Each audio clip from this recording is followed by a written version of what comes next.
Hello everyone and welcome back to the Great Ace Attorney Chronicles. My name is Wayne Supernova. In the last episode, we proved that, we think we've proved that possibly something was stolen on the night, the small box, as it were. And, it wasn't stolen, but something was stolen from inside the small box. And while we're waiting for the results on that, in this episode, we have a big decision to make. Do we have Gina testify, which basically is going to result in her admitting that she committed perjury on McGilded's trial? Or do we leave it and mess things up? I'm gonna go ahead and have Gina testify, because there's no damage bar up there, but I think this is the right thing to do. My lord, the defense would like to make a proposal. Oh? What proposal, counsel? While the court awaits the arrival of Mr. McGilded's small box, I would like to call the defendant, Miss Gina Lestrade, to the witness stand. The defendant? To what end? It's to do with the various articles deposited at Windibanks by Mr. McGilded, my lord. Miss Lestrade has information relating to them. I believe it would be beneficial for the court to hear what she has to say. It will prove the significance of the articles in question once and for all. Well, things are becoming interesting. I presume you've considered the implications of the testimony you're proposing.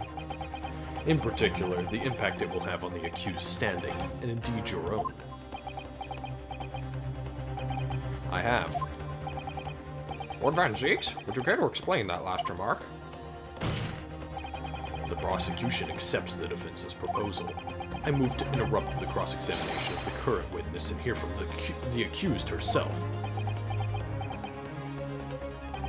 Very well, if you have no objection. So, the court will now hear the testimony of the defendant, Miss Gina Lestrade. Your witnesses currently in the stand may step down until further notice.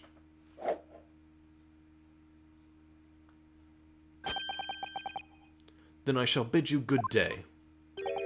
Wait. You, sir, shall remain in the stand while Miss Lestrade testifies. As you wish. Alright then, Gina, it's time. I know this will be hard, but please, put your faith in me here. Good luck, Runo.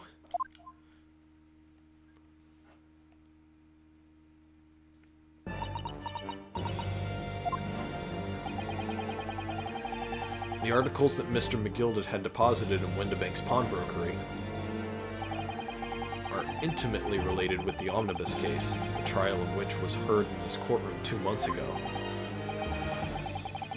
Yes, I remember this young lady being brought before me in that trial as well. That's right, my lord. Her testimony helped to establish the innocence of the defendant, Mr. McGilded. The omnibus case was intriguing, to say the least. And now here we all are again, the same players in that trial facing each other once more. A twist of fate, perhaps, my Nepalese friend.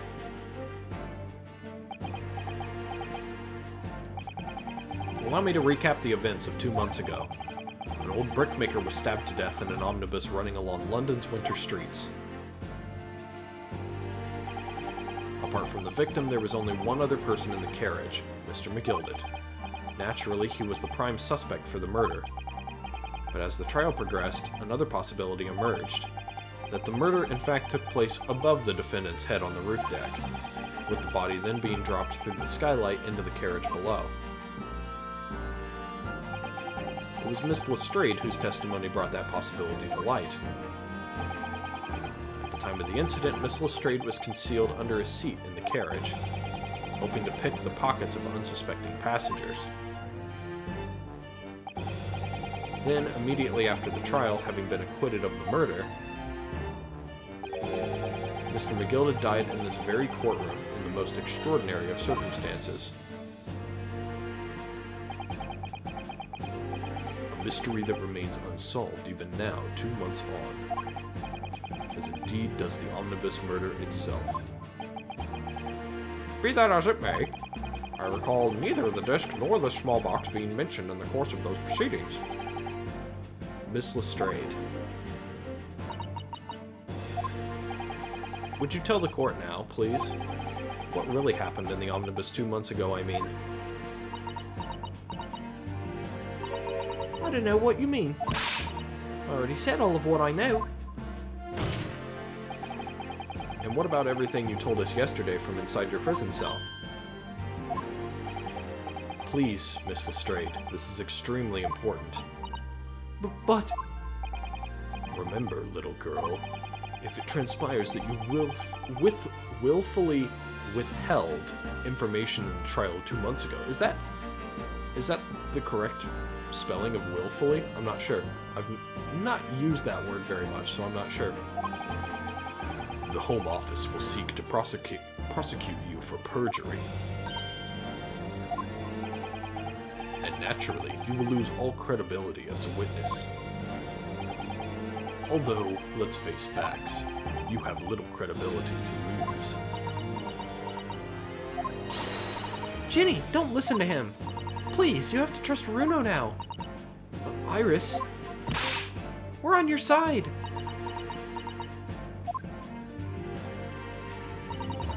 Alright then, I'll talk. It's the right choice, Gina. Well, it would seem that my learned friend is hell-bent on bringing the entire courtroom down about his ears. So be it. I must confess that I'm struggling to understand what on earth is happening here.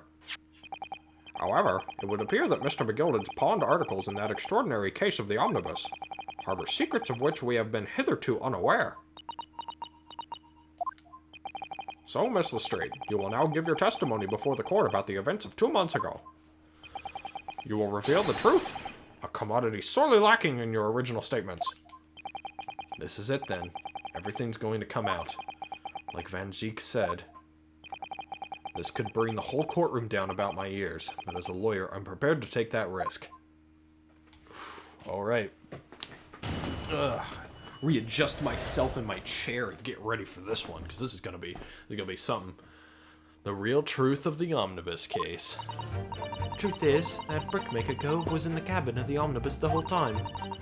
When the Irishman dragged me out from under the seat, I saw that disc on the floor. All of a sudden, I heard a scream from over my head, and the pair on the roof deck went off to call the swamps. That's when McGilded slipped the driver some tin to deal run to the pawn shop roundabout. He threatened me not to snitch, and to say nothing to no one about what I'd seen or heard. Good grief, this is outrageous. What you've just told the court bears almost no resemblance to your testimony 2 months ago. As you say, my lord. Then there's every chance. I may have adjudicated an error in McGilded's trial. Sounds very much to me as if the man deliberately deceived this court, in an effort to cover up the most wicked of schemes. Without doubt, your lordship is correct. A great injustice was done in this courtroom 2 months ago. The actions of the accused in that trial, of this witness, and of my learned friend are entirely inexcusable. Hey, I did my fucking job. You didn't do your job well enough, obviously.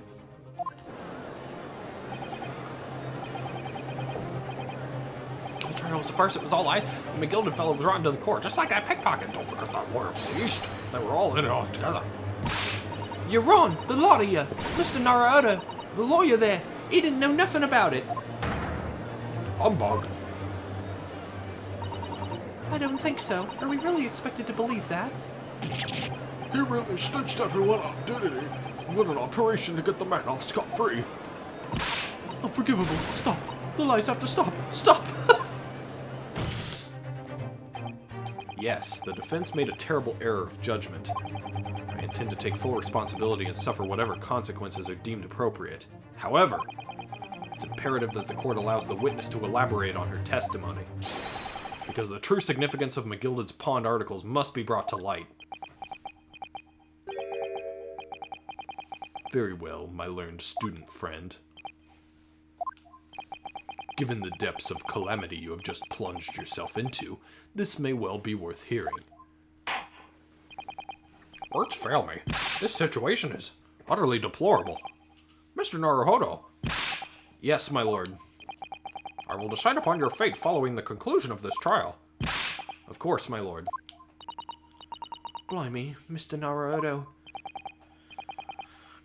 Now, counsel, proceed with the cross-examination.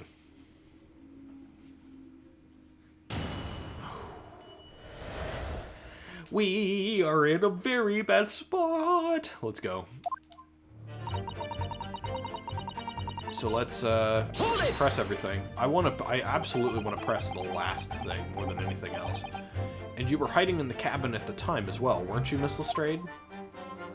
If I remember rightly, in that storage compartment underneath one of the seats. Yeah, that's right. It's pitch black under there, so you can't see nothing at all. Wait, oh, why are they talking to me? Wait, what? Excuse me, hello? The court is here, you're supposed to talk out loud. Jesus Christ, what the fuck is going on over here, huh? Oh my god. Now, when you're just... Oh, that's the wrong... That's the wrong voice. Ooh, I'm losing it. We're 3 parts into this recording session and I'm losing it. Alright.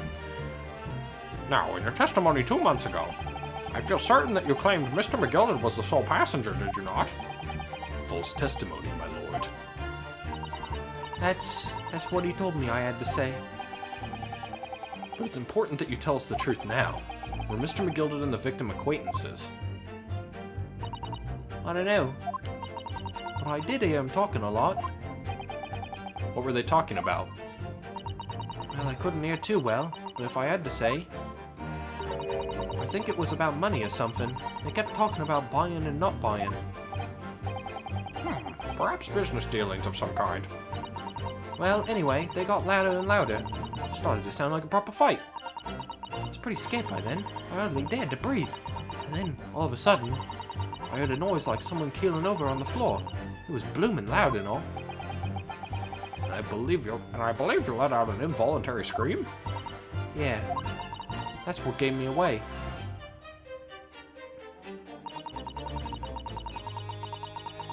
Hold it! Was the disc you saw this disc? Yeah, I reckon it probably was.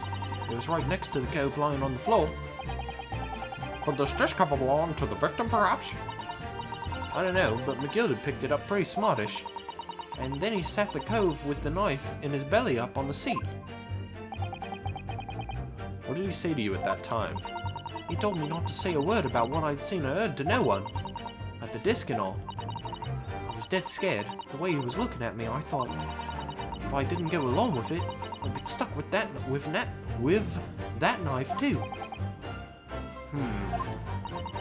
Then he started asking me loads of questions, like what my name was and where I lived and that.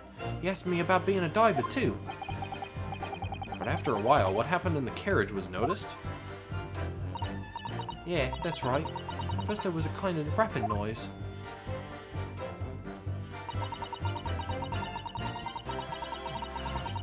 Hold it!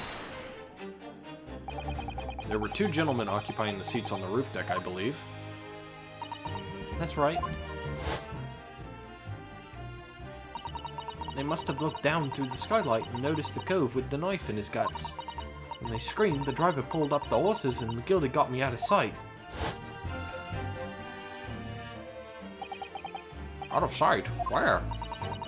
Back onto the seat where I started off. Once the carriage came to a halt, the 2 coves from the roof ran off to fetch the slops.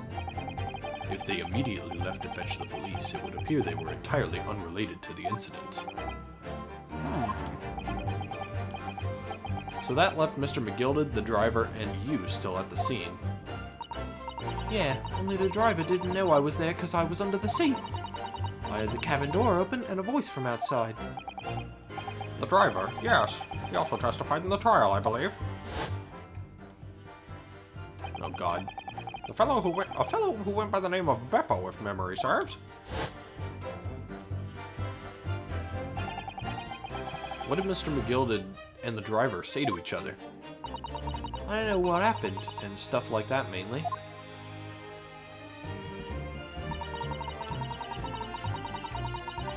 Hold it! This I don't remember her saying. That pawn shop obviously being Windibanks on Baker Street. Just a moment, Counsel. Do you mean to tell me that the driver gave false testimony in that trial as well? Perhaps the excursion to the pawnbrokery slipped his mind when he was in the stand. Indeed, Lord Van Zeeks. McGilden took off his coat and gave it to the driver. He folded it up, all careful-like, before handing it over. When I saw him do that, I remember thinking, "The coat and what's in it's gotta be worth a few bob." Yes, Gina was sure the disc must be worth more than Mr. Windibank was suggesting, wasn't she? I remember her quibbling with him over the price that afternoon at the pawnbrokery. The driver looked pretty happy when McGilden flashed some brass in his face. He went off running at a lick. Then the bog trotter called to me and told me to come out from the drag's cabin. He threatened me not to snitch, not to say nothing to no one about what I'd seen or heard. Hold it! Threatened you? How exactly? I'd only be able to scalp her if I did exactly what he said. Which included giving false testimony in court 2 months ago? Yeah, that's it. And there was one other thing he said. Which was? He told me I'd have to hang on the ticket from the pawn shop I'd have to hang on to the ticket from the pawn shop and make sure not to lose it. The ticket? Well, I never. Said that if he didn't show up to get the ticket off me before 2 months passed, I'd have to go to the pawn shop and pay the money to keep it in lug, to stop it from being forfeited. He left me with some brass to pay for it. But really, why on earth would Mr. McGilden have done such a thing? Depositing his overcoat with a pawnbroker before the arrival of the police. It makes no sense at all. There would seem to be only one logical explanation, my lord. What McGilden had the driver deposit at Windibank's was something he didn't want the police to see.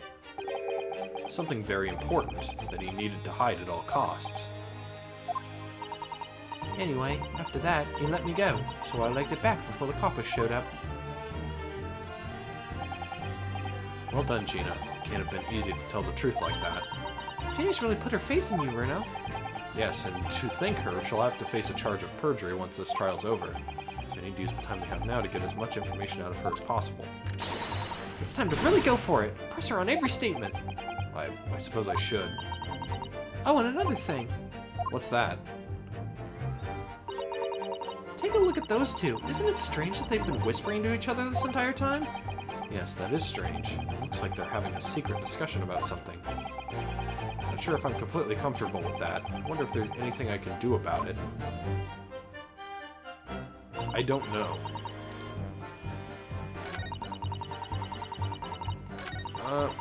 Hold it! Is there...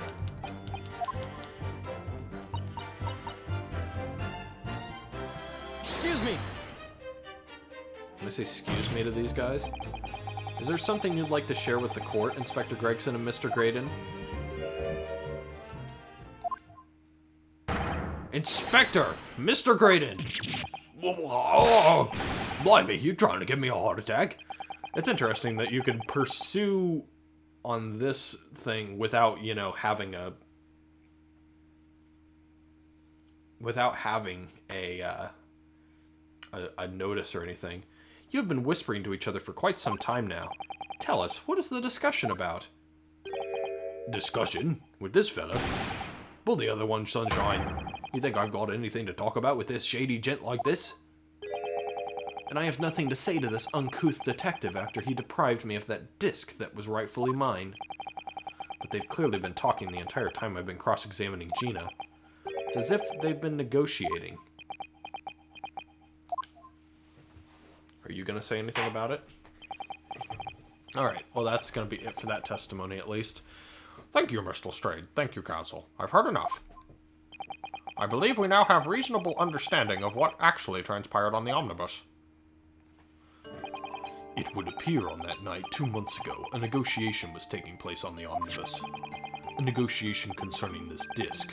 However, matters did not run smoothly. When the parties involved began to quarrel over price, McGilden took what he wanted by force, at the expense of the other man's life. Which proves my point. The disc is clearly extremely valuable in some way, though I don't understand why as yet. And 2 days ago, precisely 2 months after the omnibus incident, McGilden's coat and its contents were due to be forfeited. I didn't know what I should do with the ticket.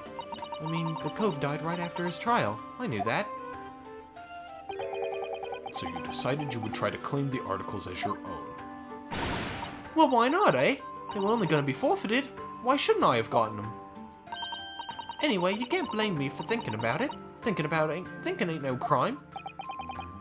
Mr. Strayed, it would appear Mr. McGilden was prepared to kill in order to take possession of this disc. You know why that would be? Eh?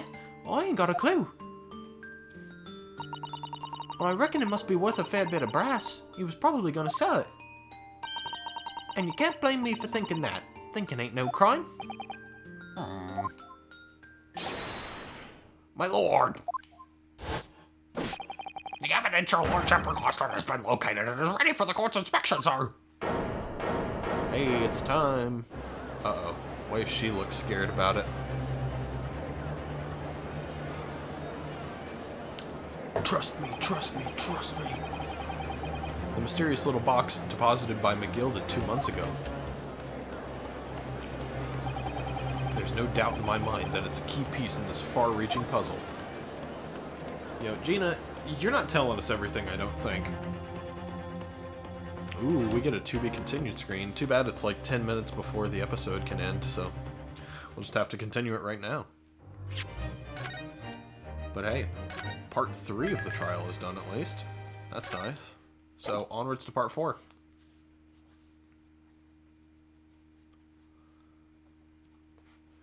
Let us look at this weird-shaped box. So this is the article in question, is it? The small box deposited with the pawnbroker by Mr. McGilden 2 months ago. And on the night of Mr. Windibank's murder, the only item on the shelves that was touched by whoever broke into the shop. Quick, quick! Let's open it and see what's inside. Oh, this is what plays the music disc. Good gracious, this is no ordinary box, it seems. Wow, although in truth I had an inkling that might be the case. It would appear that the box houses a miniature music box movement. Then, is it too much to expect? I think it would be reasonable to assume that it is a device for the playback of this disc, my lord. If that's the case, then that links the box to the crime.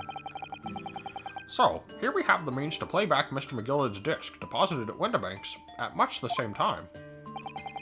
Not strictly correct, my lord. It was not Mr. McGilden's disc. It was the disc of his victim in the omnibus. But why, for heaven's sake? Are we to understand that the brickmaker was trying to sell this music box disc to Mr. McGilden?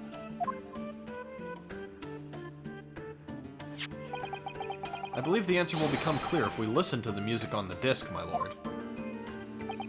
Yes, very well. Let the court now listen to this curious disc. Hold it!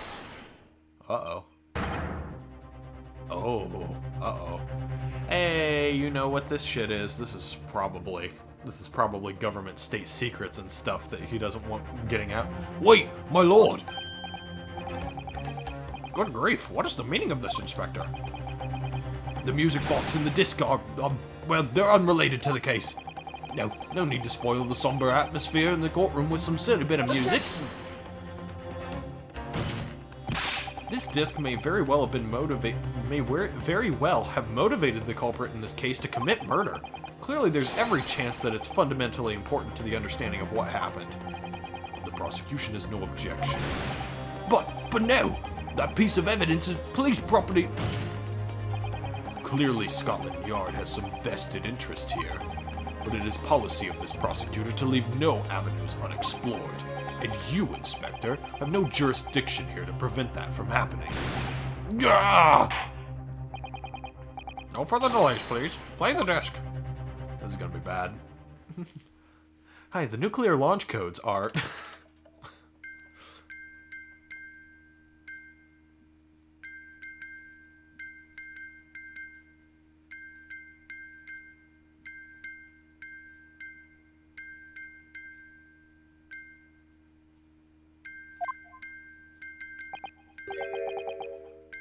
What on earth? That's certainly not what I would call music. Sounds like Morse code to me. No.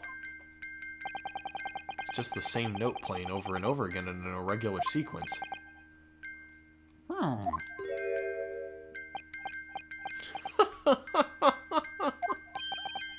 Mr. Graydon? This really is priceless. After all that, the music box is broken. Broken? It can't be, can it? Well, obviously. In fact, I wouldn't be surprised if the officer sent to fetch it didn't drop it on the way back to the courtroom. Well, with much regret, I feel the court must accept that this music box offers little in way of the clues. Are you ready to move on, counsel? Come on. Yes, alright, it does sound as though it's completely broken, but is it? Could this music emanating from the music box possibly be a new clue? Yeah, I think so. I think it's Morse code. I believe that it could be relevant, my lord. Good lord! But how can it be? It's an abomination, counsel. Mere noise. I fail to see how it can have any meaning whatsoever. Well, it's the same note over and over again. It does sound strange, I agree. But there's one thing bothering me. Well, Graydon stands there chortling victoriously. The inspector beside him has a rather telling expression on his face. It's as if Gregson recognizes the sound and he's familiar with it somehow. And that's making him appear extremely on edge. If that's the stance of the defense, my Nipponese friend, answer me this. Oh.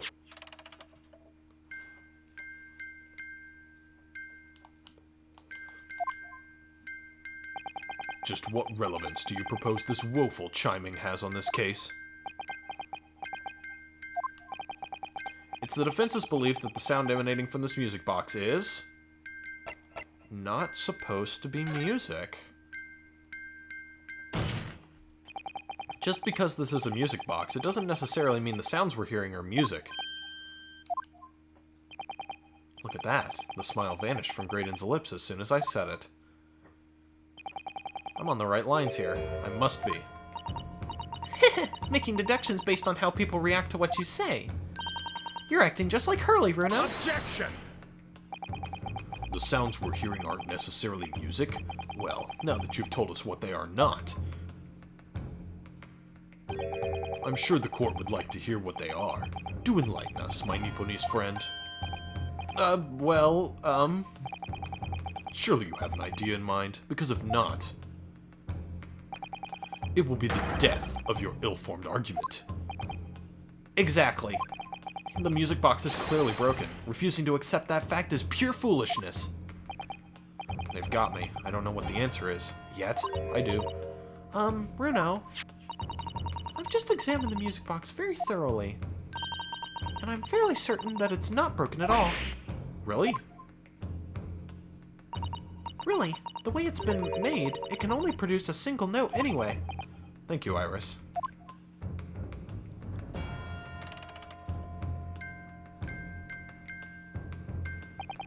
Can we get the witness up in the stand? The communications officer?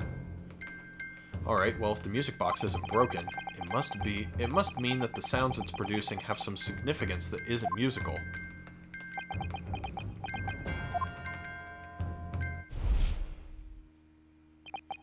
Ah! Could it be? Is that what these sounds are? Something's just struck me, Bruno. I feel like I recently, in the past few hours even, I've heard another sound very much like the one this music box makes. Yes, it's a familiar sound. Actually, Iris, I was just thinking exactly the same thing. I'm going to have to press the defense for an answer.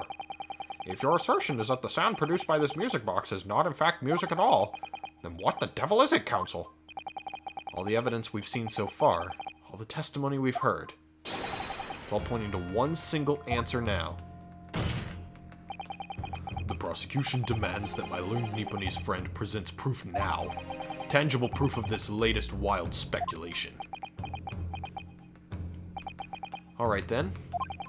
This could be the best chance I'm going to get to fight back in this trial. If I'm right, it's going to join all the dots together.